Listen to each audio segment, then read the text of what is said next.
were to do it all over again, I'd spend way more time actually practicing speaking with real humans. Because ultimately, for most people, that's the end goal you want, right? We don't say, I want to be able to read a language. We say, speak a language. Earlier, you asked me, how many languages do you speak? It's not a coincidence to use that term speak, because that's what we really want to do, most of us. Now, yes, I want to read too. A lot of people want to, with Japanese, they want to read manga. Maybe they want to watch anime and understand it. Sure. But ultimately, most of us want to be able to go to Japan or wherever, go to a sushi restaurant, order the food in Japanese, have a conversation with, the chef in that language in real time. And all the stuff I did when I first started Japanese was not preparing me to be able to do that. And that was a big mistake. Welcome to the New Flesh Podcast, the podcast you deserve. My name is Jonathan Astro, and with me is the multi-linguist, Ricky Allpark. The monolinguist. Oh yeah, I got them mixed up. Monolinguist. There you go. Hey, what do we think of that line in Goldeneye? Do you remember that line where she says, "You always were a cunning linguist, James"? Remember that? Oh, I appreciate that. Good, yeah, hey? It is good. It wouldn't happen now, though. Yeah, you can't do that sort of can't happen now. naughty double entendre sort of stuff. No. Actually, that is one way to get under the skin of some of these people. I'm not going to say the W word, but some of these people. Women? No. No. But that's good. That's very good. Yes, is to use double entendres and carry on and all that stuff, because I hate all that. They want things to be concrete. But today's guest is all about language, John Fotheringham. I'm delighted to have him on. And now some of you, again, have read the description or even heard some of Ricky's offensive intro and whatever. Yeah. And just you're thinking of skipping. You're like, oh, just give me that culture war. Just can't get enough of that culture war. Come on, give me more. Well, take a break. All right, take a break from that. Yeah, the culture war will be there after. Don't worry about it. Just and we talk about Steven Seagal. So come on. Absolutely.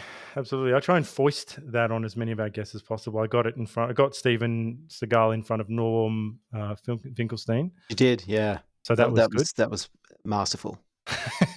So I'm 2 for 2 today. We'll see if we can get keep going with that. But yes, do stick with it and learn another language. Well, John and I are trying to grow this show, and we need your help. We need you to leave us a rating or review wherever you listen to the show. We're also on YouTube, so please subscribe to our YouTube channel and leave a comment there. Word of mouth is also a very powerful tool, so please tell all of your friends. And finally, to our Uber fans, if you love what we do, you can send us a little cash via the Buy Me a Coffee platform. Any donation here is very much appreciated. And now, on with the show. John Fotheringham is a linguist, teacher, martial artist, podcaster, and the author of Master Japanese and Master Mandarin. He's been learning and teaching languages for over 2 decades and has lived and worked in Japan, Bangladesh, China, and Taiwan. He's worked as a translator and an interpreter, and now focuses on helping others on their language learning journey at his website, languagemastery.com. John, welcome to the New Flesh. Thanks for having me, guys. So, John, as a martial artist and a language guru, who else could better answer this question? How good is Steven Seagal's Japanese? Is he the real deal? Oh, boy. First off, I do blush a little bit at the term guru and even martial artist at this point. It has been many years since I've set foot in a dojo or dojang or whatever you want to call it. I would say, to be generous, I think his Aikido is better than his Japanese. Really? And his Aikido is pretty good. And his Japanese, there's not a lot of it. It's hard to find recordings of his Japanese. He might be better than I... The scene in Nico Above the Law, I if I'll be honest with you, I think that might be a serious keystone moment of why I got into Japanese. I feel like because I was used to be obsessed with. I kind of still love him a lot. If I have to be honest with you, like he's no good now. But there's a run of films in the 80s leading up to Under Siege, which is just like, sure, they're great. But that scene in peak Steven Seagal, absolutely. But Nico Above the Law, there's a scene at the beginning. He is just the coolest guy, and one of my Japanese friends. He is seen as quite cool over there, right? Yeah, at least historically. I don't know today, if that's true. Now or that not, I think don't about it, know. my friend is millennial as well. So, well, roughly millennial. He's about 10 years younger, but he sort of slips in there a little bit. But he's Japanese and he's in love. He's just like, we looked at the scene and he's just like, oh, so cool. You know? すごい。かっこいい、かっこいいですね. How did he rate his Japanese though? I think I kind of I copped out, so I didn't have enough data to give a fair assessment. John Astro, how did your friend rate the Japanese? Oh, I'm sorry. He thought it was he seemed to think it was quite good. He sort of made fun of his way of talking. He's got a Seagal way of talking even when he's speaking in Japanese. He's got this kind of this sort of way, this intonation. Kind of a little bit of this going on. John, you've revealed yourself, John. Yes. So you kind of like him too. Yeah. So if anyone's looking for a Steven Seagal voiceover or dubbing, I'm your man. Right. I should also say though, for context, that in Japan, if you say like "konnichiwa," you're gonna get met with "wa sugoi, pera pera janai ka." Like people are like, you don't have to do much to get a lot of praise. Yeah, jozu. You know how you're really jozu is people stop saying that you're jozu, which means you're good. You're good at something. Oh, don't you worry. So they're still saying I'm jozu. So don't you worry about that. I get it sometimes, which makes it, you kind of miss it. Before we leave Steven Seagal there, do you have any opinion on Aikido itself? Like, is it a legitimate martial art? Will you win matches in the UFC if you step in as an Aikido guy? This is tough. I trained in Aikido for some number of years. I really like it philosophically. I want to believe that if you trained in it long enough and diligently enough, that it would work in most contexts. In a UFC context, it's tricky because, for one thing, that's not a real life situation. It's one-on-one. You have mats. There's no one to come up behind you with a bottle, right, and kick you on the ground. It's like it's one-on-one. It's no surprise. I mean, I'm a huge fan of Brazilian Jiu-Jitsu, by the way. There's no surprise that has come to dominate in that context. But one of the primary things is that you can and will take the fight to the ground in that context, which is also true. I mean, in real life, they always say most fights end up on the ground. And so I think we're going off on a tangent with martial arts, but I think advice to anyone out there is if you are training in some kind of martial art, train as much as you can not to go to the ground if you can help it, Anyway, but that's neither here nor there. I think just as to put a cap on it, I think if you are going to get into a fight, it needs to be like in a Seagal movie where the bad guys sort of fan out in a circle around you and come. That's right, and come at you one at a time. That's right. Yeah, really helpful. And throw big haymakers so you can get your nice Aikido move in there and lock them up and crack their bones. Yeah. Also wear a leather jacket apparently and have a really just massive goatee and be kind of like 45. Straight away. Always. Start your career at 45 and balding and just be like, anyway, I'm here now. Well, I'm 43 and starting to thin, so maybe I still have hope as an action star. You can now we'll see. Go and co-write the script at Warner Brothers, which I'm pretty sure he did. Okay, so we'd like to cover your fascinating backstory first, but then perhaps we can talk about motivation, some philosophical stuff, and your language learning philosophy. Then I might get a little selfish towards the end and see if I can get some tips on how to get out of the intermediate hell realm that I am stuck in right now. But first, perhaps you could give us some insight into your background, some of your formative years, education, and how you discovered languages. Sure. Well, when I was 3 years old, no, won't go back that far. Actually, kind of does a little bit. My dad did business in Japan when I was a little kid, and so he'd bring back toys and food and candy and things from Japan. So I think that planted the seed, but that seed sort of lay dormant until fast forward all the way up until university. And I studied linguistics in school. I actually started in industrial design, completely unrelated. Did 3 years of that, and then I happened to take a linguistics 101 class, just a basic university, kind of required class. And I so fell in love. It was so fascinating to me that I decided to just change my major and basically start over because there was almost no overlap between those two things. I just found it so fascinating. And as part of that, then you had to kind of specialize in one particular language. I chose Japanese. There's that seed that was planted all those years ago. I think found an opportunity to finally water it. Also at that time, I started learning martial arts. And in my martial arts group that was at the university, it's kind of this informal mismatch of different styles and people. You know, we had exchange students from Japan. We had people from China, from Taiwan, from Korea. Sounds like you got the makings of a kumite right there. It was very kumite-esque for sure. And possibly maybe a little ninja culty even. That's a story for another day. But anyway, there was a couple Japanese exchange students in that group. And I remember thinking how cool it would be if I could actually talk to them in their language. And since I'm starting to study languages, I thought, hey, that'll be perfect. And so, yeah, it kind of just all started in university for me. And then I graduated in, 2003?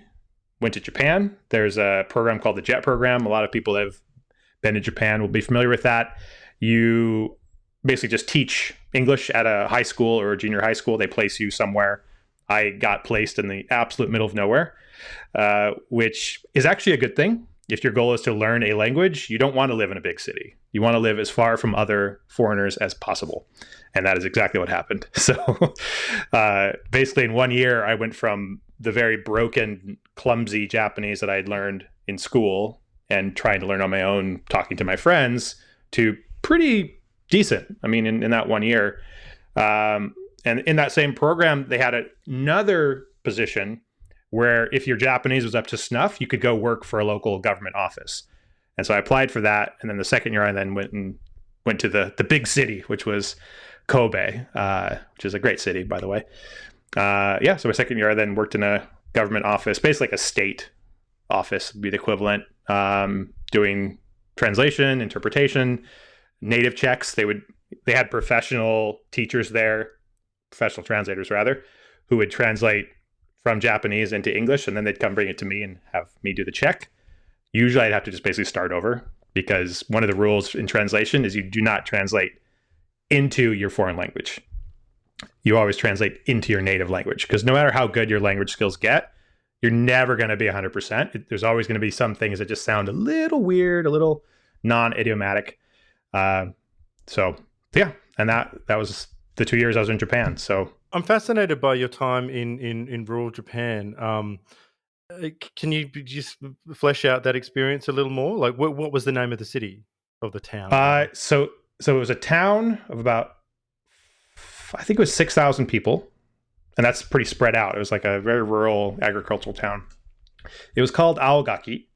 It doesn't exist anymore because they did this thing in the kind of early 2000s where they consolidated lots of little towns into bigger townships and cities, just for, I guess, economies of scale or something. So that's now part of a city called Tamba, which is about 2 hours as the crow flies north of Kobe. It was so small that there was no train station in my town. And in Japan, almost every single, even tiny little town will have a train station, which is one of the beautiful things about Japan, is you can travel by rail almost anywhere. And it's fantastic. That town did not have one. So I had to buy a car. So I had a car my first year in Japan, which was interesting. You have to learn to drive on the other side of the road. You guys are already used to it. You know, it wouldn't be a challenge for you. Right side. That's the correct side. That's correct. You drive the left, right? Yes. Yeah. And we have the metric system as well. So well, I mean, that's harder than Japanese, you know. I'm kidding. but it actually makes a lot of sense. Our system's the stupid one. You surely were the only gaijin in the entire town, right? I was the only gaijin in town, which means foreigner. People are listening. So there's actually two terms. There's gaijin, means literally outsider. The characters are. Yes, I said the offensive one. I said the offensive one. That's straight, because when you say it, a gaijin in front of a Japanese person, they go, "Oh!" They get offended. I know. They get so this guy kokujin would be the more PC term, but I'm not overly PC. And from looking at some of your other episodes, I think this is a safe space. It is. We don't have to be. It is, yeah. Okay. Anyway. So yes, I was the only foreigner within probably an hour's drive, I think it was. There were a couple other English teachers in a few other towns over, and we'd get together maybe like once a month, for a beer and some American pizza. Gotta have the taste of home once in a while. Keep it real. Well, being the only foreigner in that small town, did that make you like a celebrity? Because I spent a little bit of time in Hong Kong a number of years ago, and I guess because of my size, I'm 6'4". Like, I'd walk around and people would be getting photos with me, like on the street. Right. Like I was, and there were, there's lots of foreigners in Hong Kong. So Luke what was it Longley. like? They were thinking Hey? you were like Luke Longley or something. Yeah, I was like a pro basketballer or something. Yeah. Yeah, a little bit. It's less a feeling of being a celebrity and more of being an outcast, or a pariah. I don't know. It depends. There are definitely times when people kind of giggle and point and stuff. Very often you'd be on a train and, a little kid that doesn't yet have the social programming would just point and say, gaijing, or like tug on their mom's, clothes and say, Mom, there's a foreigner, And then I'd always, kind of look at them, wink and go, yes, I am. Or I can hear you, in Japanese. So yeah, that would always give them a startle. So before we move off your time there, do you can you remember any faux pas or any language related faux pas that you or just misunderstanding, cultural misunderstandings, or have they all faded into the distance? A lot's faded. I mean, because this was a long time ago. This was already 2003, 2005 was when I was there. So it's almost to the point where the time since then to now is almost half my life. So it's kind of crazy to think. But what it still to this day is such an impactful part of kind of who I am and my identity and my podcast and my books and everything. So faux pas. The first one that comes to mind, it's not really a faux pas, it's just a pro tip, which is if you're at a bar or any kind of party or gathering, they have these little glasses that they'll pour the beer into. When you do not want to drink any more beer, leave your glass full. If that glass is empty, they will keep filling it up no matter what you say, no matter how many times you protest and say, I'm finished, I'm done, I'm plastered, I'm done. They will keep filling it because that is the polite thing to do. And the only socially accepted message or signal is just to leave the glass full. And ask me how I learned that. So maybe the same in Hong Kong. I don't know. But also don't pour your own glass. Don't pour your own drink in your own glass. Usually somebody else will pour and then you will pour theirs as a bit of reciprocity. They're very great tips, particularly for Australians who have a bit of a drinking problem. So I think it could end very, but very highly bad. Functional, Yes. Highly functional, culturally alcoholic, Yeah. Back in my drinking days, I shouldn't say this, but back in my drinking days, when I went to the US, I went to some function, and at the end of the night, me and this guy, this like middle-aged guy, were having a good time, and we're standing by the keg drinking, and I realized, like, as he was driving me home, that I said, so what's been going on, Pat? What's your deal? And he revealed to me that he had been on the wagon until that night. So it was me and an alcoholic. So you're the reason why he's yeah. Now is he back on the wagon or is he off the wagon? I think I made him drive us to get me smokes or something. Like all the bad old days. Oh God. And he was driving whilst drinking too. So this is just this great, barrel of bad behavior. Kansas, they do it different there. They have beer barns there. You heard of that? It's literally a drive-through. Yeah, it's called a beer barn or a brew-through, as it were.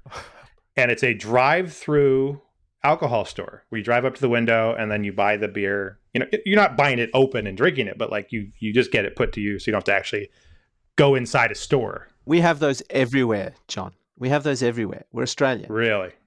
Why am I not surprised? We call them bottle-os or drive-throughs. Drive-throughs, they're everywhere here. Yeah. Nice. I think they were one of the first things to open, like getting out of the pandemic, post-pandemic, like right? Stuff. It was like, right. All right, the bottle-os are open. Life is back to normal. Well, if we steer the ship back to languages, how many languages do you speak? Yeah, that's always the question, isn't it? I like a lot of the polyglots I've interviewed on my podcast. And by the way, I don't necessarily consider myself a polyglot. I mean, there's not really any official definition of what that means, how many languages it is. I, for myself, tend to think it's about 5. And so I kind of fall right below that then in my own definition. So obviously native English speaker of a different variety to my current other friends on the screen here, but obviously we can understand each other most of the time. Japanese was kind of my first main language I sort of fell in love with and went deep on. Mandarin Chinese came after that. I went and lived in Taiwan actually for some number of years.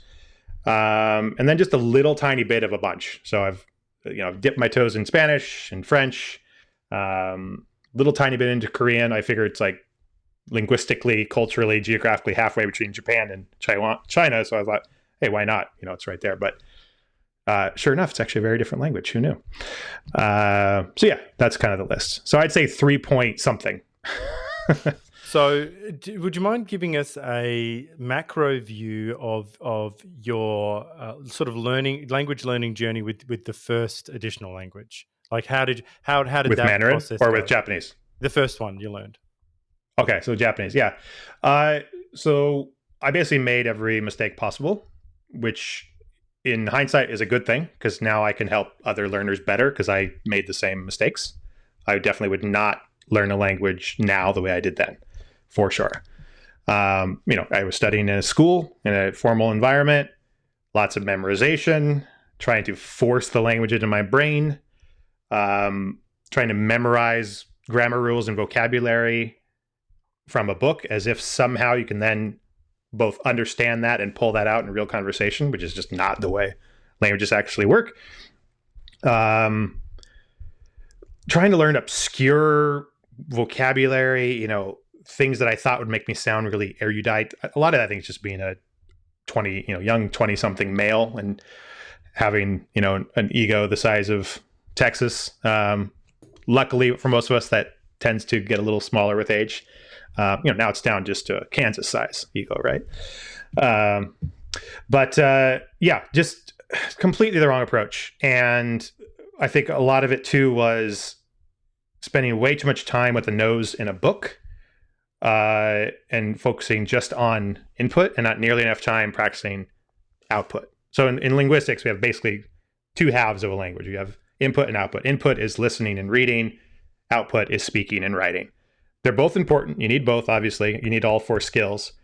But most people to this day, even though we have all these amazing resources, spend almost all their time on input, on listening and reading to stuff, whether online or books or whatever. And it makes sense why. It's comfortable. You don't have to communicate in real time with anybody. You can't make a mistake.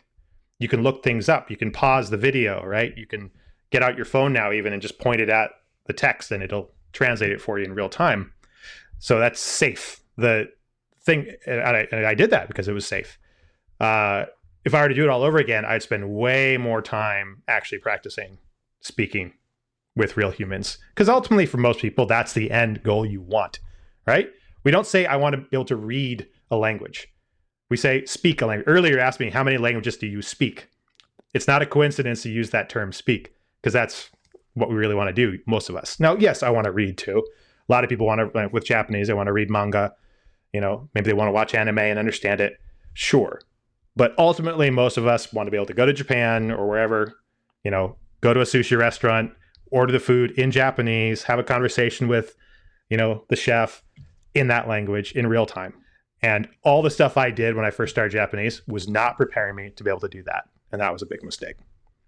Yeah, well, I've got a question about the classroom. Like my son, who's 5, he learns Italian at his school, and I think his weekly class is 30 minutes. Maybe it's an hour. He can say a few colors, he can name a few body parts, and he can say a greeting. Molto bene. But I don't think his 7 years of primary school is going to make him a very good Italian speaker. Like, do you think there's much use in teaching a language in the classroom for a limited amount of time a week? Like, would they be better off just learning about Italian culture once a week, and then maybe at least he would be interested enough to make a go of it, really learning the language kind of later on, Or on his own time, potentially. That's right. Yeah. Yeah, that's a very good question. And I think you kind of already had the observation I think is right, which is really the best use of that time would probably be getting them interested in the culture, getting them fascinated by it.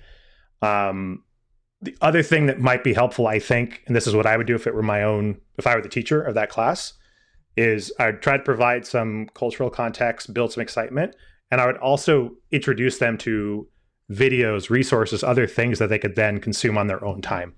I'd give them basically a playlist of like YouTube videos. I'd give them podcasts. I'd give them obviously age appropriate stuff. Maybe watch a little clip just to kind of pique their interest. But the thing is, as a native speaker or a fluent speaker of a language, it's so much easier for you to find resources and then share them with learners. Whereas if you're an absolute beginner in a language, good luck trying to find good content. For one thing, you're probably searching English and then you're not going to find it because the good stuff is not going to be written in English, right? But I think you're right. I think that amount of time, you're not going to get very far in the language itself. If anything, and this is the case for, I think, language education in general, and I say this from the point of view as a teacher and somebody who's studied teaching English to speakers of other languages as, in an academic way. I think teachers are amazing. I think they're valuable. It's just that when it comes down to it, we literally cannot teach languages. They cannot be taught. They can only be acquired. And the best thing I think a teacher can do in the classroom environment is, as I've already said, to provide cultural context, connect learners with resources, maybe answer questions if students are genuinely curious. Why is this way? Why do you say this and not this? That stuff is interesting, but it's not necessary. I always tell people that, why a language is the way it is a very interesting question, especially for linguistic geeks like me, but you don't need to know the why. You just need to know the what. Yeah, it's really interesting what you say there. Like you can't teach a language, you just acquire it. I feel like most people out there and in most schools still have that other view where, you sit down, you rote learn, you do all that sort of stuff. I'm just curious to know why people haven't been haven't changed their view on that based on a lot of the evidence now that we have about how you actually learn a language. Right. Yeah, I ask myself that question a lot. I think a lot of it's just momentum. It's easy to keep doing something the way it's been done. There is a lot of money and compensation and incentives that are all behind the existing model of doing it that way. The other thing is, okay, let's say you're a school district or you're designing a curriculum and you want to do some kind of foreign language thing. What else are you going to do? I mean, you have 30, 40 kids in a classroom. Their parents and the universities or wherever, they expect them to get a certain grade in that class. How are you going to assess them and test them in this more naturalistic model that I espouse? It's really hard because you really can't. Other than some kind of just spoken, oral fluency kind of test, which they do have those, but it's much harder. It's much easier to just, test people on a multiple choice test or something, which basically only assesses your conscious knowledge about the language, which has, as I said kind of earlier, has almost nothing to do with your ability to actually understand and use a language. You couldn't make them further apart in many ways. Mm. Well, what's your view on apps like Duolingo? I mean, would my son be better off just sitting there for half an hour doing Duolingo? I don't think it's either or. I mean, I think Duolingo is a great auxiliary activity that you can do alongside other things. A lot of people love to beat up on Duolingo, especially in kind of my polyglot world that I spend a lot of time in. The YouTubers and whatever, they love to beat up on it. I think as language apps go, I think it's actually quite decent. It has excellent gamification. There's no arguing that. I mean, many people criticize it and they say, well, it's just a game. You're like, you're damn right it is. It's a game. And part of what makes games is that they're addictive and they get you to show up every day. And so if you're somebody that wants to learn a language and you've never learned one before, you are not used to spending 1, 2, 3 hours a day immersed in authentic content that you don't understand. You're not used to all the ambiguity and uncertainty that comes with that.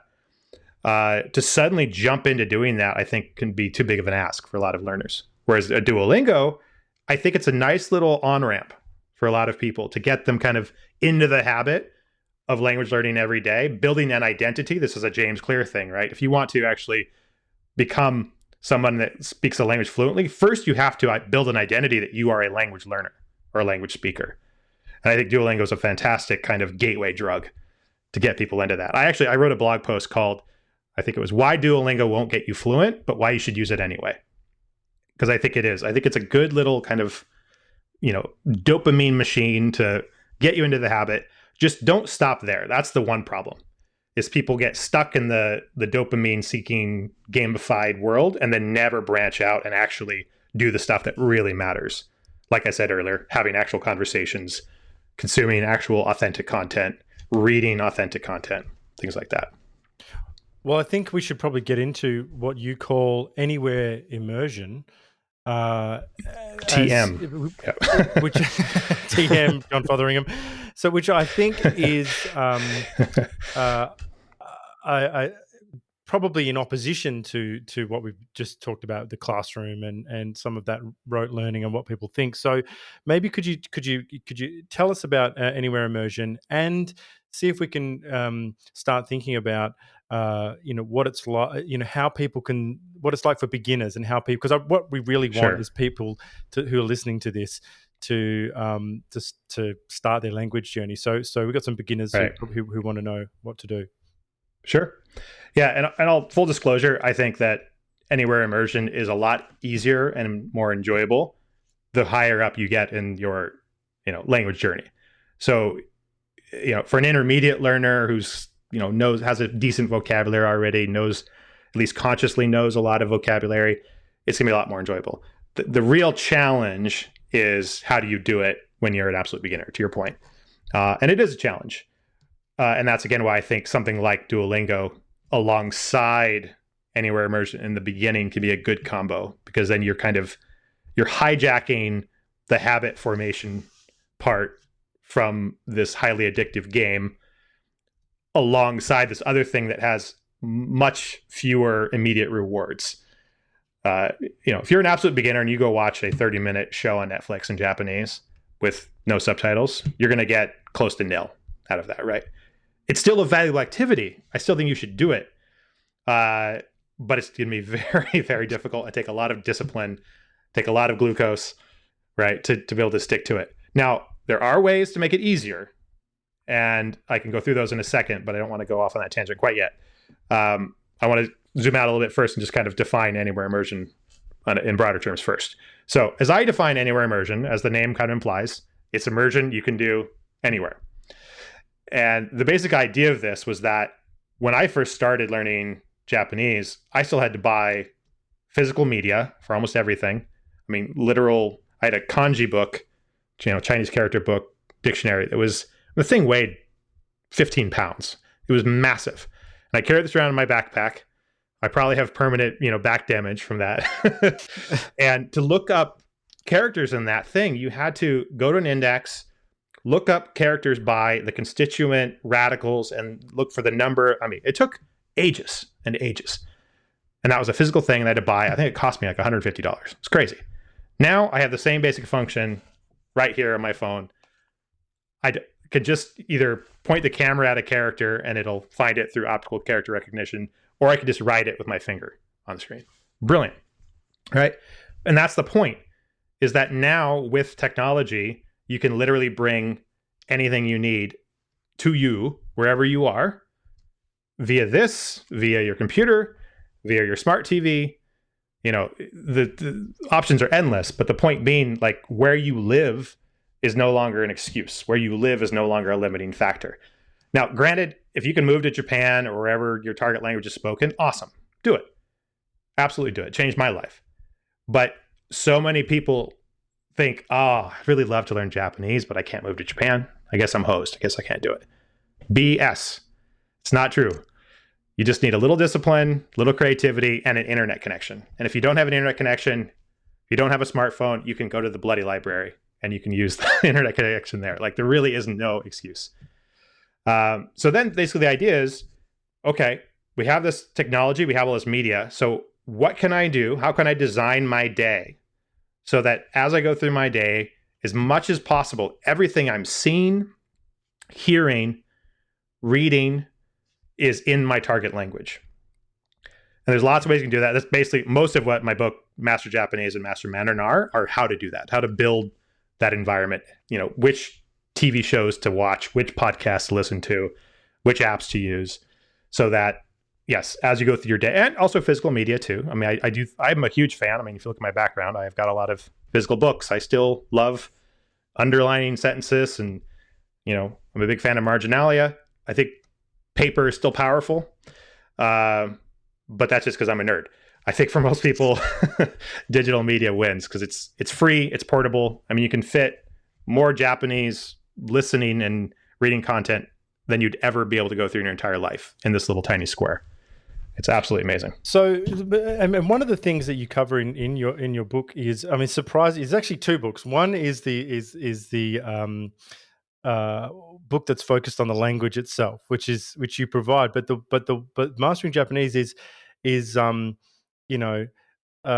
much more than that. You actually talk about motivations and some really broad philosophical things, which are so maybe you could like give us. Sure. I mean, how important is motivation and your why and all of that in learning a language? Yes, absolutely important. And I actually talk about it a lot. You're right. I'm probably underselling my own thing.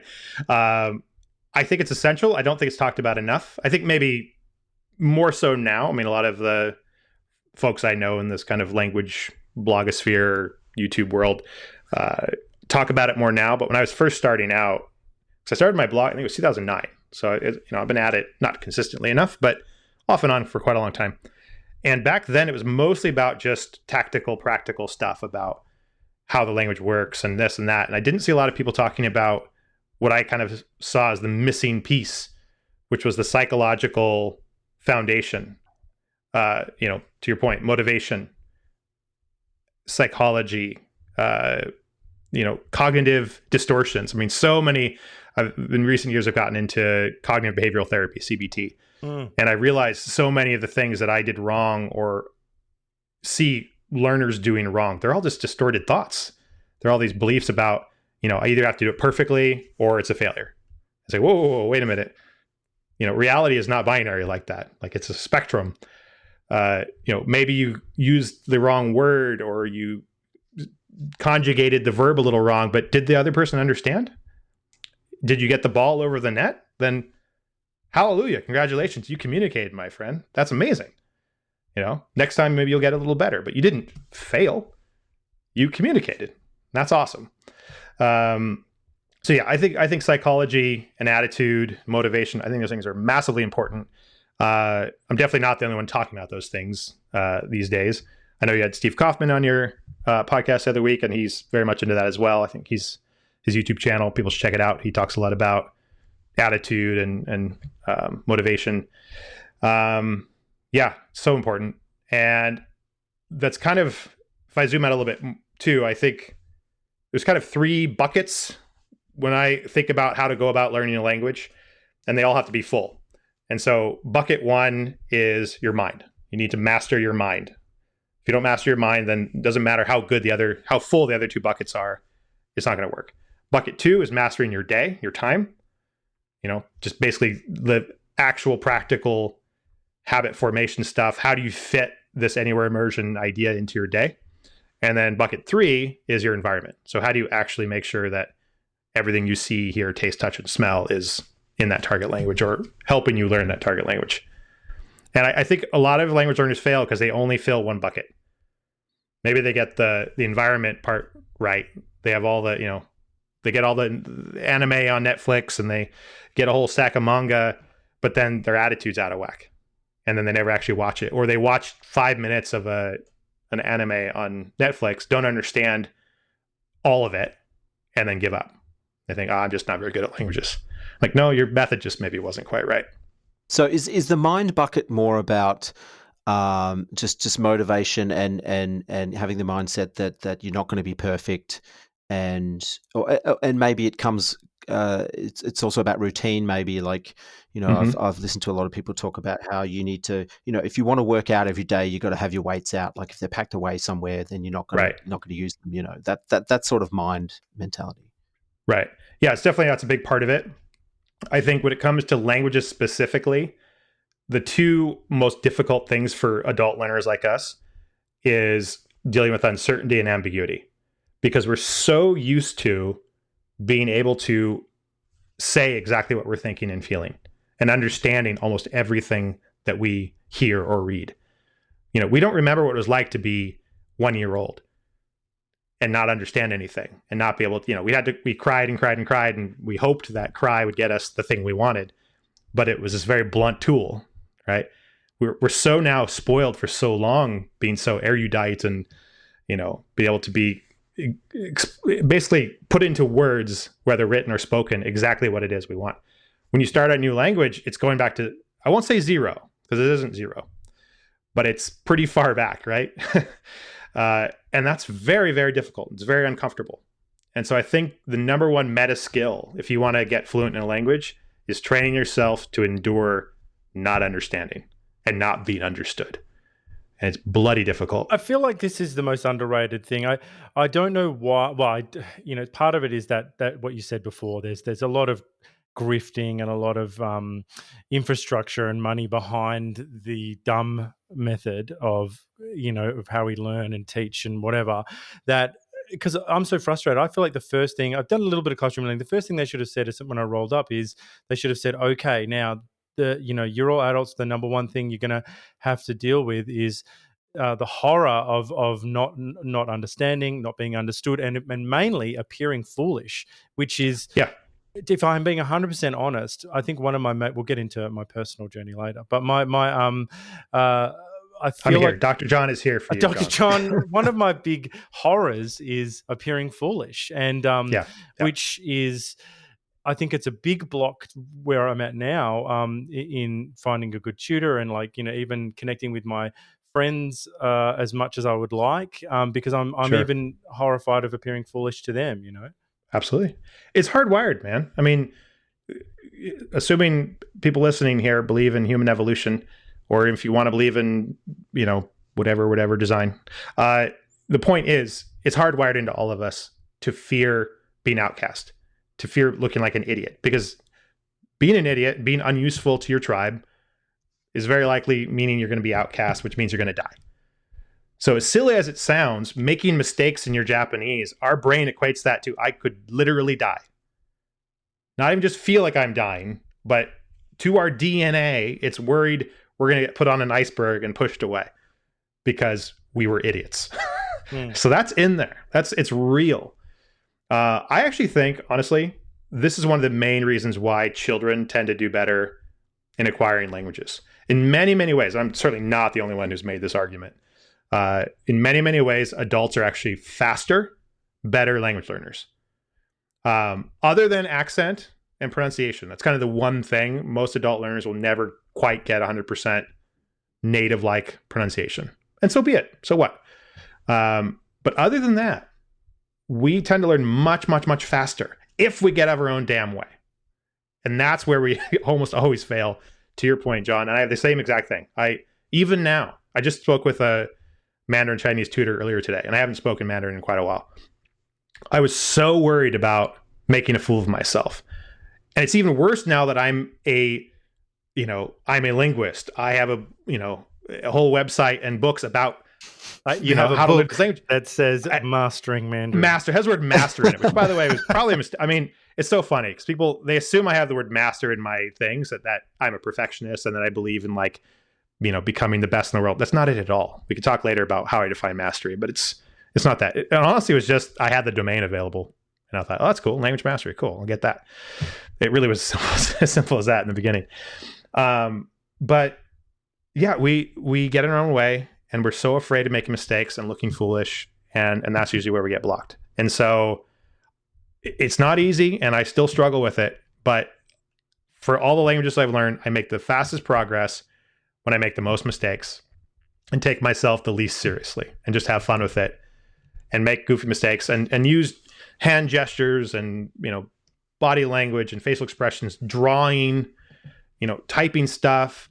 That's one of the nice things now about if you do online tutoring is you can, look stuff up in real time. You can go on Google Translate or whatever you want. And you can find the thing you want to say, pop it into the chat, and they'll go, oh, okay, that's what you're trying to say. But for that, 5 seconds when you're like, oh, just a second, you feel like an idiot. You feel like an idiot. They can hear the keystrokes, and you're like, this isn't good. This isn't good. But you know what? You communicate. Like I said earlier, you get the ball over the net. You see a little smile on their face when they know what you're trying to say, and it's great. And at the end of the day, all that matters is that you communicated and that you learned a little bit. And that thing you couldn't remember how to say, or the time you said the wrong word, like the time that Tim Ferriss said he asked his host mother in Japan to rape him at 8 a.m. the next morning on accident instead of wake him at 8 a.m. One syllable difference, okasu versus okosu. Oops. You know what? He would never forgot that again because that was so embarrassing. So, as I said earlier, what I love about your book is you focus on motivation. But one of the things you've got, you just mentioned Tim Ferriss, just one of the many people you quote in the book from. You're obviously very interested. I mean, as we are too, very interested in for lack of a better term, self-development. I guess is sure. I think that's a good, safe term. We'll go with that. Yes. So, or you're at least interested in the way the mind works, and you're going to you want tools. You want to know how things, whatever you can use to get it done.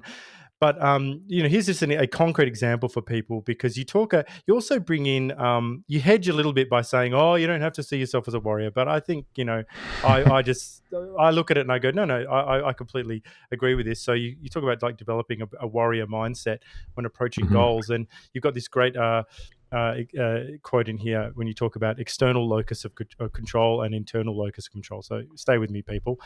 External locus of control, those with a strong external locus of control believe they have little power over much of what happens in their life.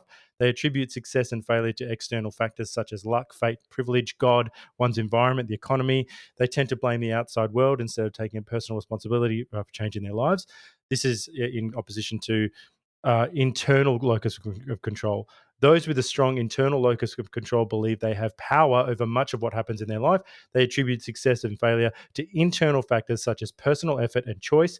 They take responsibility for their decisions and take action to improve their circumstances. Now, it seems to me that that what you describe here, this warrior ethos, or this way of thinking, rather, is very much out of fashion these days. With everyone keen to blame externalities for their problems. Because it's so funny because, 10, 15 years ago, I reading Seth Godin and all these interesting thinkers and all the motivational stuff that I'm into, I feel like all of this would be taken for granted. Like we would just go, yeah, absolutely. Right. But when in 2023 or it's controversial now. But it is controversial. I read what you've said there, and there was a time when this would have been accepted by everyone, and we would have made movies about it, and the heroes would have gone through this, and we would understand it. But it's actually quite controversial. So I want to get your ideas on this particular point. Yeah, and I should clarify too that it's not either or. People tend to have a bit of both depending on the topic at hand. And people tend to oscillate between those two at various points in their life, depending on their situation. So, all of us on this call, I'm sure there are certain things about which we have an internal locus of control, and other things we're probably a bit more external.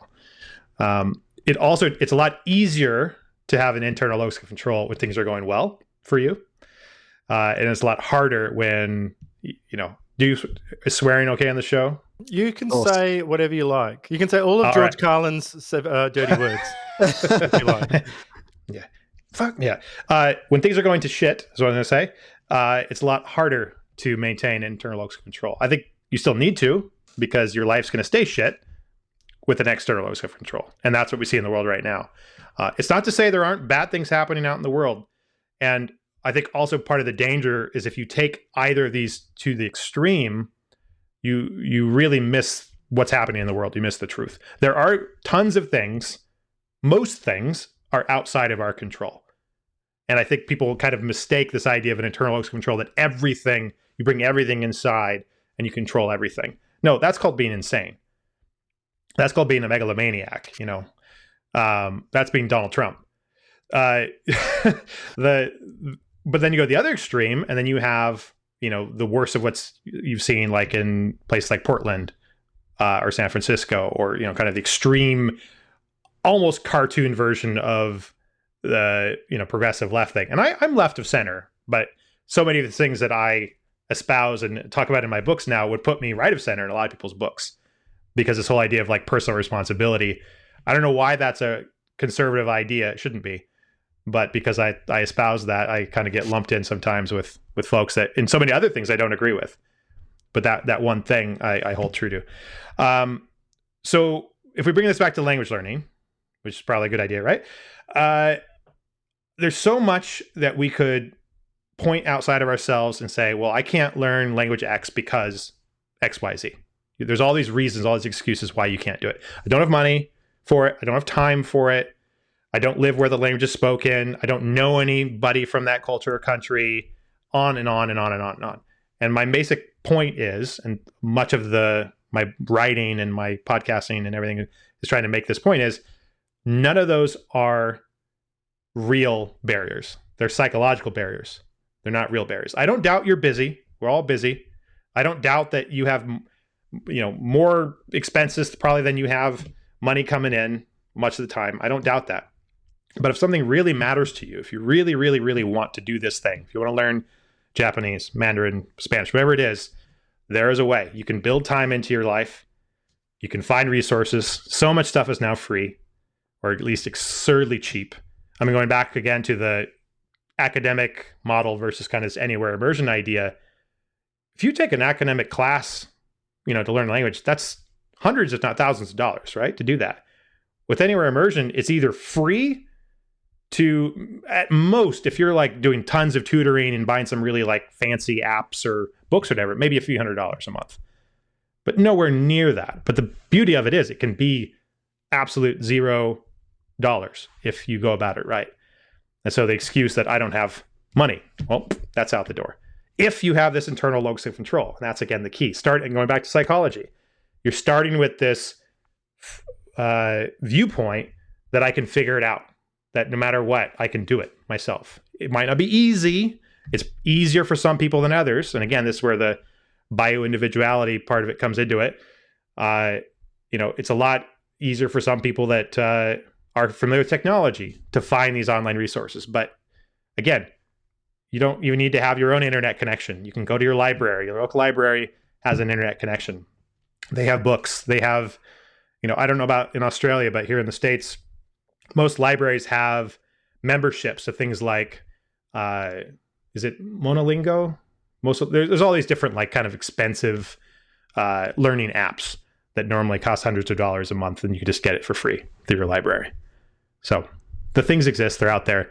I'm too old to learn is another common one. Well, you had Steve Kaufman on your show a couple weeks back, right? Or whenever it was. He's turning 78 here, I think, in just a couple days.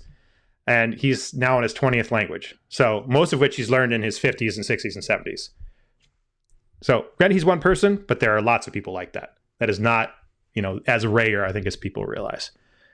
So internal locus of control. Yeah, you can do it. Control things you can control.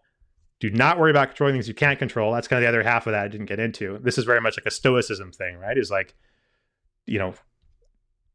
control the things you can control and then ignore everything else. And as I said, most things we can't control. So you can't control what happens on the news. I can't control right now if China is going to invade Taiwan or not. But I can control, hopefully going back for a visit before that happens. I can control helping out if any of my Taiwanese friends want to get out, provide them, a safe place to land for a while until they get sorted. I can control that, but I can't control if they decide to be absolute idiots and invade a sovereign nation. Anyway, now we got real political. Oh boy. I love it. Well, my wife takes to languages quite well. She's fairly good at French and has recently taken up Spanish and is making quick progress. And I consider her to be better at learning languages than I am. Okay. What makes her so quick?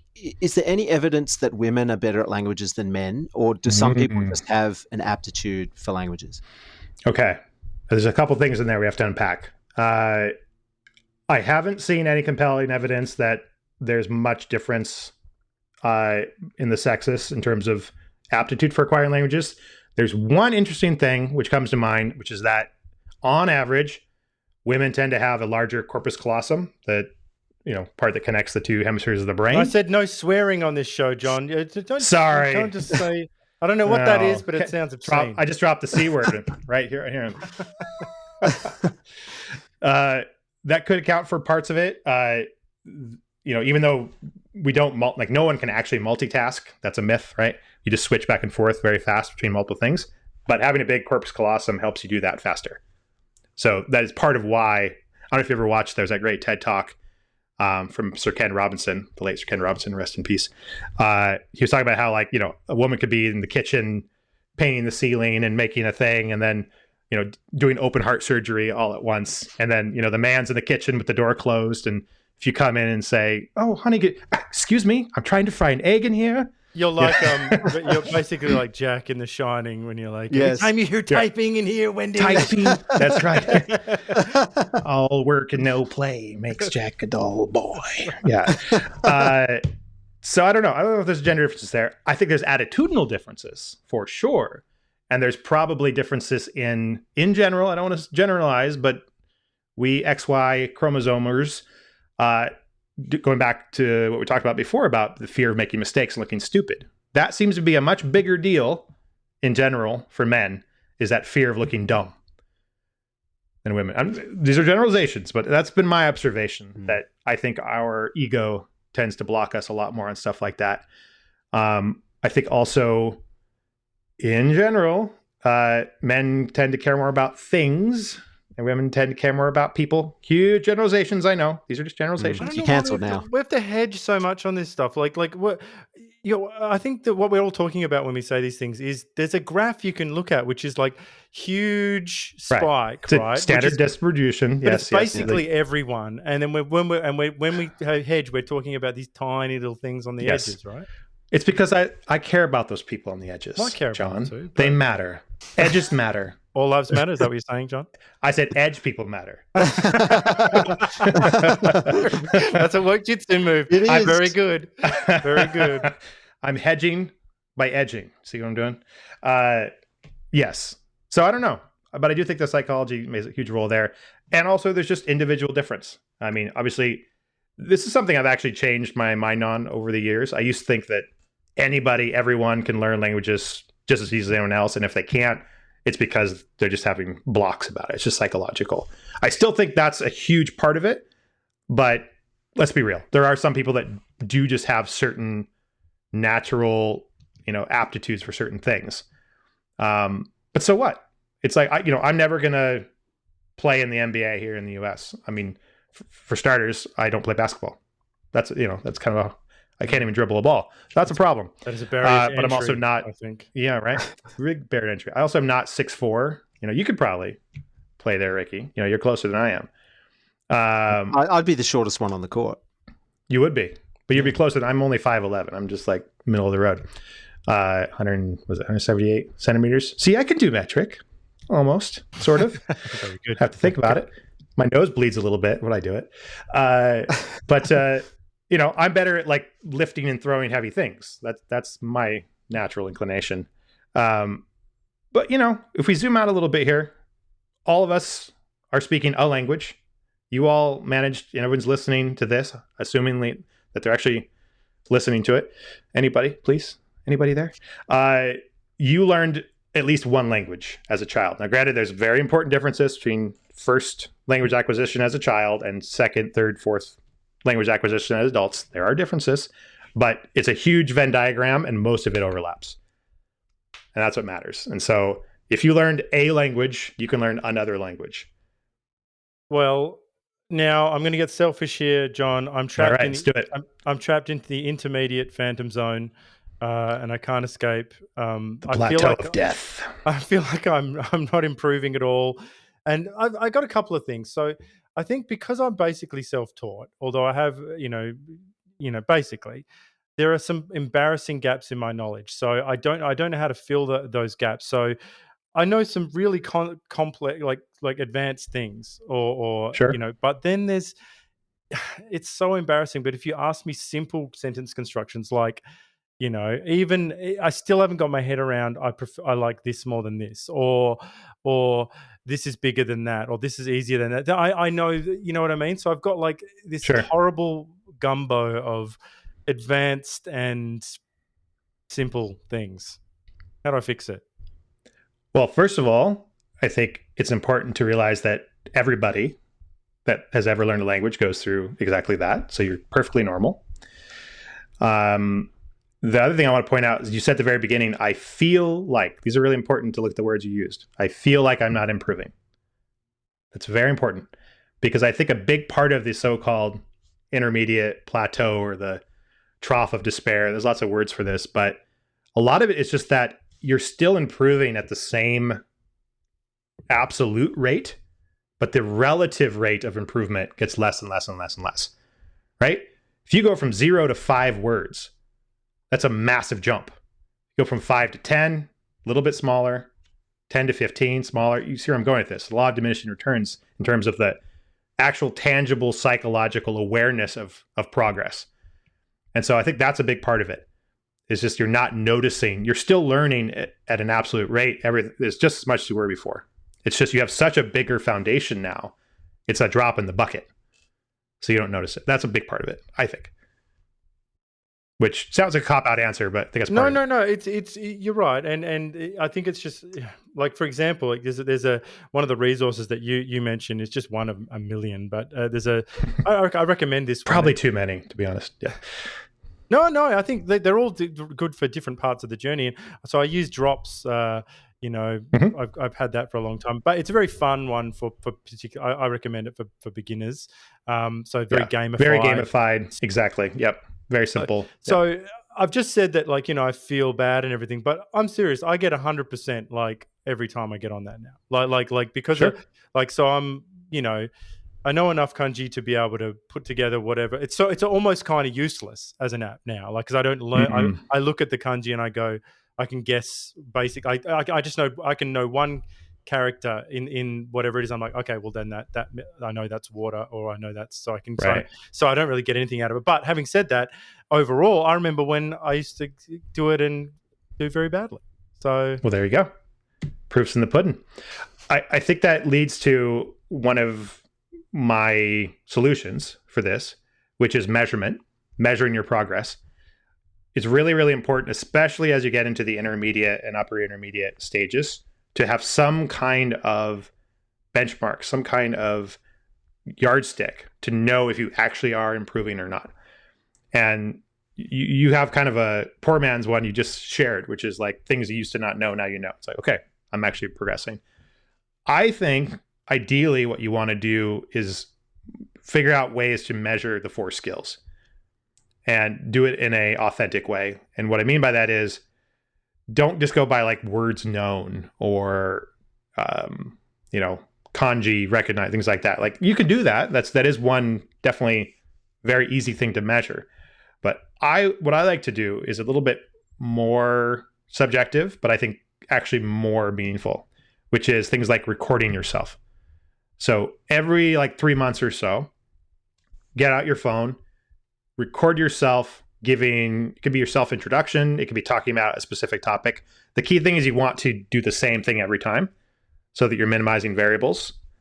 And so, like, for example, I think a self-introduction is great because that's something you're going to need and use over and over and over. So every 3 months, whip out your phone and just give like a 5-minute self-introduction, right? Jiko Shokai. And then send that to your language tutor on something like italki.com, which is a great place to find native speakers. Have them look for mistakes in your pronunciation, in your grammar, in your vocabulary. And you can even use a tool like Dropbox now has this, SoundCloud has this, but they actually have, you can upload your audio file and then they can make comments at specific timestamps in the audio. And they could then point out like, oh, you said you didn't, this is supposed to be a long vowel in Japanese and it was a short vowel, something like that. Or your pitch accent. That's something as you get more advanced in Japanese, you want to make sure that your pitch accent is correct.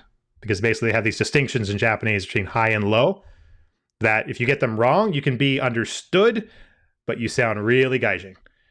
It's I wasn't looking at you. I wasn't looking at you, John. And that's just something that comes with time and practice. But things like that. Anyway, and you do that every 3 months or every 6 months, whatever it is. And then when you hear that, when you go back and listen to the one you did 3 months ago or 6 months ago, I guarantee you're going to listen to that and go, whoa, I sounded awful.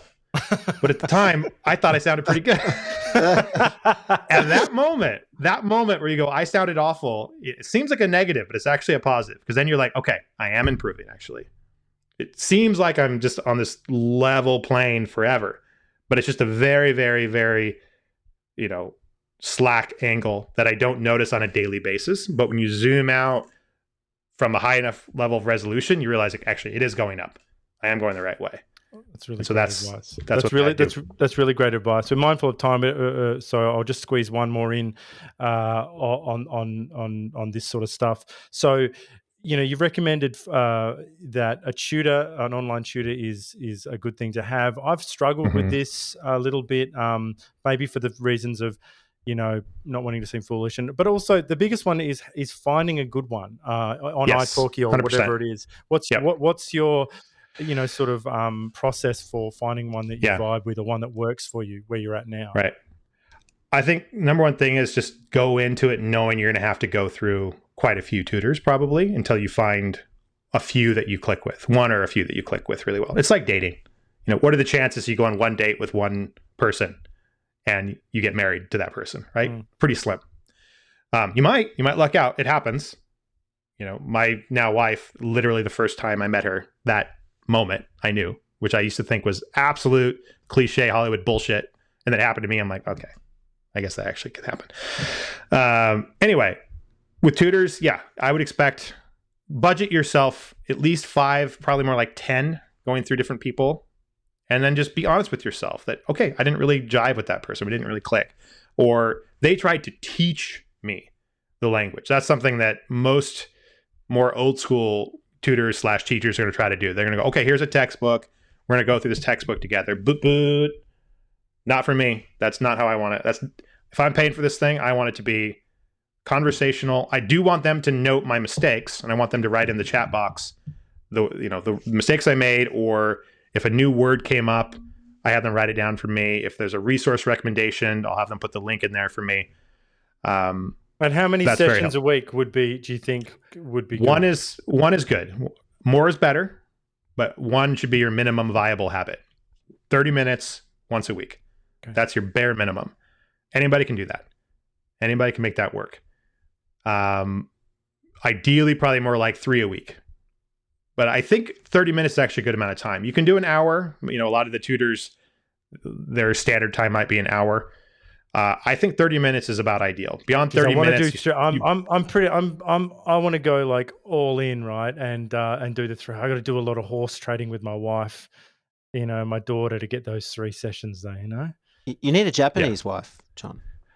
Maybe I could dump my wife number 2. Get a Japanese wife, and that would somehow that tip didn't make it into my book. I don't know. Weird. Yeah. That is something to be aware of too. I'll since you bring it up, I do think for a number of reasons, you should pick somebody of the same gender for your tutor. Now, the most important reason for that is that, especially for a language like Japanese or Mandarin, you want to match the mannerism and pronunciation and word usage of somebody of I've had your faux same. pas. I've spoken like a female. Most of us do. I mean, in my case, yeah. Tashi ne, ne. Yeah. Seagal. Nano. Right. Yeah. Asking questions. Nano. But it makes sense. A lot of us, when I first started learning Japanese in college, I had a Japanese girlfriend. And so almost all of my input was, from somebody that spoke very differently. It took a lot of Yakuza movies to retrain myself. Kitano. You need just. That's right. I get all. You got to roll those. Nanda sura. You got to really lean into it. So same gender, but it also has the added benefit, or it's a downside, depends on your situation, of either staying married or not wandering away, because that does happen often, is people use these tutoring sites as basically a dating platform. So, which is fine. Nothing wrong with that if that's what you want. This is all sorts of good advice today that John's given you. So people, if you are looking how to stay married from John. Yeah, how to stay married, or how to get a hot Japanese waifu. I mean, it's all the same. Yeah. You do you, boo-boo. Yeah. Mm-hmm. Well, I think ultimately what needs to happen is someone needs to invent the machine from Battlefield Earth that just you sit in it and it just transmits the knowledge straight into your brain. Which they totally stole from the Matrix, though. That's a total Matrix ripoff. Come on. You know, the download. Oh, what came first? Battlefield Earth or it's L. Ron Hubbard, isn't it? L. Ron Hubbard wrote that, yeah. Wait, really? Yes. Oh, now I'm embarrassed. Novels, but that came out as a movie though later, right? That was with our John Travolta our favorite, and Barry John Travolta. Pepper. Yeah. Right. Yeah. John Travolta when his head's this big, like his head just keeps increasing with each passing year. I think that was his attempt to bring L. Ron Hubbard like to the mainstream, you know. Right. It didn't work. Didn't work too well. Fancy that, a sci-fi writer that, you know, created a sci-fi religion. Yeah, interesting. So, John, I think we should maybe put a bow on it, and I feel like I want to give you before the Scientologists assassinate us. we're weirdly sympathetic to Scientology. Okay. So it's another discussion for another time, perhaps. They're all very successful. You know, at least it's a very successful religion. If you're a celebrity. But I would be the celebrity. That's right. Yeah. I wouldn't be in that other compound they've got for all the plebs. So, but basically, John, maybe give us the final word on language learning. I suppose one of our main missions, is to try and get some of our listeners to check out of some of the less helpful content that they may be consuming, and to learn a language. And to so people who are listening now who are absolute beginners and have got that thought, I'd really love to learn Italian or Japanese or something. I mean, what advice would you have for them right now? We touched on it a little bit, but I think the first foundational thing is defining your why. Why are you doing this? And I think a lot of people fail in language learning right out of the gate because they have a really flabby, weak why. They think, it'd be kind of cool to, speak Japanese. Which is fine. There's nothing wrong with that. It is kind of cool. But all these things we talked about today, all the tolerance for ambiguity and uncertainty and looking like an idiot and having to endure all this stuff, there's a lot. As fun as languages are and as amazing of a communicative tool as they are, as much of a key as they are to unlock doors you didn't even know existed, there's still a lot of pain. There's a lot of suffering that goes along the way. And I'd be a liar if I said there wasn't. And as much as I kind of emphasize the positives as much as I can about how fun languages can be and how to make your learning process as fun as possible, reading manga instead of reading textbooks, watching Netflix instead of sitting through a class. Those things are more enjoyable, but you cannot skip the suck. There's going to be suck. And I think setting out from the beginning with full awareness that there's going to be discomfort and suffering is you're going to set yourself up for success later. And having that ironclad purpose and why, it's a whole Nietzsche thing, right? He with the strong enough why can survive anyhow, or something to that effect. Really nailing down. I even suggest writing it down, like put it on a piece of paper and put it on your computer so you see it every day, why you're learning this language. And that way, when you encounter some of that suck, you have enough of a through line to keep you going, to get to the good stuff. Because it will come. I mean, languages are amazing. You can, whether it's finding that new wife or just traveling and getting the best off menu sushi, whatever it is, there's so much good that comes from it. Having a different point of view, reading news in the original instead of a translation. I briefly mentioned the Taiwan-China thing. I mean, be able to read news in mainland simplified Chinese and realizing that what they're saying and what the people actually believe, and then reading the Taiwanese news and realizing and then reading English news from the States or BBC or whatever, and realize there's 3 different narratives happening about one real event. having that language ability is like, it's like see-through glasses. You can kind of see through to the truth. You can kind of triangulate the truth by looking at multiple different sources. So it's kind of a superpower. It really is. Well, one thing that just popped into my mind when you're talking about the sucking part of learning something, Stephen Pressfield in his book The War of Art, he talks about Love it. Sort of falling in love with the sucky part, like being a Marine. They specialize in eating the shittiest food, having the shittiest conditions, and kind of wearing that as a badge of honor in a way. So I don't quite know how you fully get into that mindset where you love the sucky part more than the Netflix part. I don't know how that works, but I don't know if you got thoughts on that. What comes to mind first is jumping right into something like an italki session right out of the gate when you hardly know anything, and just knowing this is going to be the most difficult, stressful, sweaty 30 minutes of my life. And I'm going to have to use Google Translate every other word. Sweat up a storm during those sessions. Yep, me too. But I'm going to bloody do it out of the gate. And I'm going to prove to myself that I can communicate with, you have 5 words, half of which came from an online translator. I'm going to do it. And it's going to suck, but I'm going to have done it. And then the next time it'll be a little bit easier, and then a little bit easier. And then I'm also going to be super motivated between those super sucky italki sessions to put in more time doing the anywhere immersion stuff I talked about, knowing that I'm going to want to have something to say the next time I'm in one of those sessions. So it'll suck a little less. The fear of the suck can actually, kind of motivate you to do the things you really need to do. No, actually, no, you'll appreciate this, John. One of my friends, Japanese friends, he takes the TOEIC test, the English test that they do over there. He takes Which it like sucks. every couple of weeks. Wow. He takes this thing and he says, yes, because his best is like 900 or something, and he's desperately trying to get this perfect score. But he's got that very Japanese attitude, like this sort of just that acceptance of yes. And he just do it. He'll just go, oh yes, no good, but I'm just going to keep going. This is actually, and I know we're trying to wrap up, but this is a very interesting observation here, which is a big part of Japanese culture is this idea of gaman, which is like enduring discomfort, enduring pain. The problem is that they endure the wrong pain. The wrong stuff. When it comes to language acquisition. Yes, that's so true. They are the epitome of this rote, memorization focused, kind of super critical analysis, bottom up kind of approach. And it shows. I mean, people study English for 10 plus years there and can't communicate to save their lives. And it's so sad because they're such hardworking, diligent people. They give it their all. They want to be able to do it. And then when it comes time to actually try to communicate, they can't. And then they blame themselves. They think, I just need to go back to the coal mine and work a little harder. It's like, no. You need a new coal mine.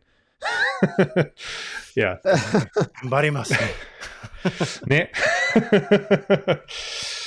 Yeah. Well, John, we're very mindful of time, but we do have one quick question that we ask all of our guests, because we are on a mission not only to get people learning a second language, but also to read more. So we'd like to know what you're reading right now. Good question.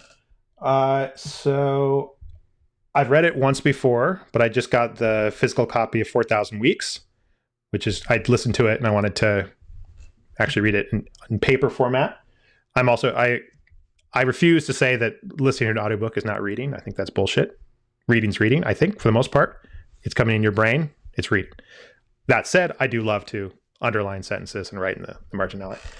I just reread Steal Like an Artist again. That's one alongside that's a good one. The War of Art. I read it every year. I try to just repeat that just when I'm kind of feeling like I'm stuck in my own way professionally, letting the resistance kick my ass a little too much. I go back and I reread those two. The War of Art is one of the greatest books ever written. I think so. Have you read Turning Pro? In the modern times. Yeah. Yes, I've started it. No, I have read Turning Pro. Yes, I have. Yeah. Yes. It's a good, sequel to it. I think it gets more into the nitty gritty of, he kind of touches on the Turning Pro idea, but I found, at least for me, I found it. I'm desperate to get him on the show. This is the one thing. This is just my pet peeve, and this is inside baseball stuff. But publishers drive me crazy. Yeah. They just drive me crazy. You got to skip the gatekeeper. You got to find another way. No, but I know that Steve, if he listened to, if he read our pitch, he would come on in a second. But I get the publisher, and then every author who's listening to this right now, your publisher does not have your best interest in heart. They won't do anything interesting. They won't put you on any interesting shows. They'll just look at the top 3. They'll just go, it's not the biggest podcast in the world, therefore we're not interested. If they even support going on a podcast. I mean, these things have changed a little. You know, when I first started the Language Mastery Show in 2009, no one knew what a podcast was. I had to explain to people, it's kind of like the radio, but it's online and it's, on demand, blah, blah, blah. And then you see their eyes glaze over and they're gone. Nowadays, most people know what a podcast is, but still, I think there's still amongst publishers and mainstream media, there's this idea that it's not real. It's not the same as, even if the viewership or the listenership is many times larger than like a, daytime TV viewership, they'll pick that because it seems more prestigious. Well, Stephen, if you're listening to our show, you can find us on Twitter. Hit us up. We desperately want to have you on board. Stephen, come on the show. Okay, it was the best show of all time. That's really good. Okay, it's huge. It was a bigly show. Hugely bigly show. Okay. All of John's voices today have left me in stitches. Yes. I don't know which I like best. The Seagal was pretty good. But I like the Jack Nicholson too. I've never actually done a Steven Seagal. That was a virgin territory. That just came. That was in you. That was waiting a deep to come place. out. I can only do specific words like semi-automatic. That's pretty good. Fully automatic, semi-automatic.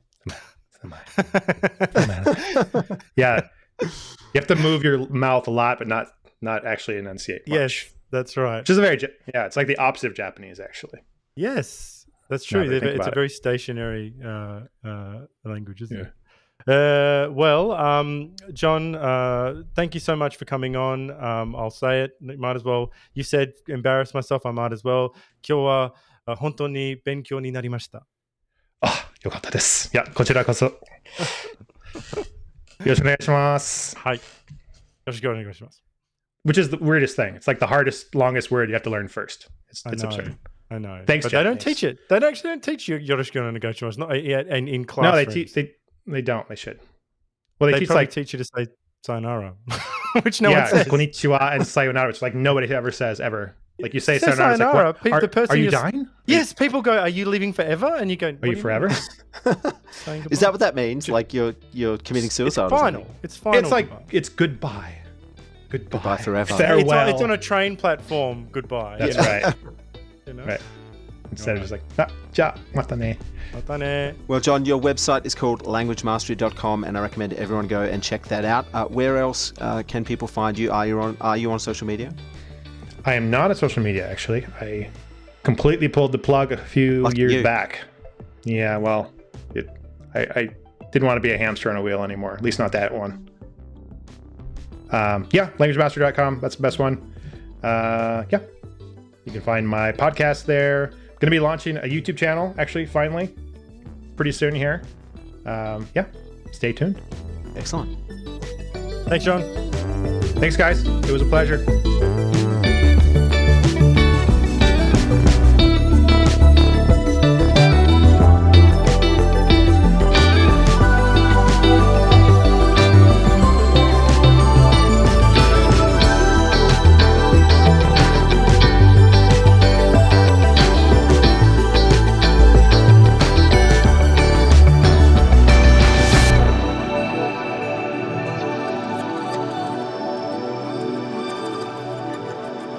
Thank you for listening to the New Flesh podcast. If you like our work, please consider rating us on Apple Podcasts or even writing us a review. It really does help the show reach a wider audience. We'll be back with another episode next week. Until then, long live the New Flesh.